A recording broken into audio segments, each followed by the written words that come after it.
Tense অর্থ ক্রিয়ার কাল বা কাজের সময়। টেন্স অর্থ ক্রিয়ার কাল বা কাজের সময়। টেন্সকে প্রধানত 3 ভাগে ভাগ করা যায়। টেন্সকে প্রধানত 3 ভাগে ভাগ করা যায়। যথা present tense, first tense, future tense. প্রত্যেক টেন্সকে 4 ভাগে ভাগ করা যায়। যথা indefinite tense, continuous tense, perfect tense, perfect continuous tense। Tense মোট 12 প্রকার।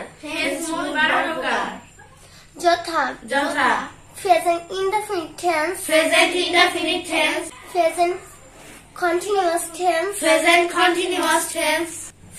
perfect tense, present perfect continuous tense। First indefinite tense, first continuous tense, first perfect tense, first perfect continuous tense। Future indefinite tense, future continuous tense,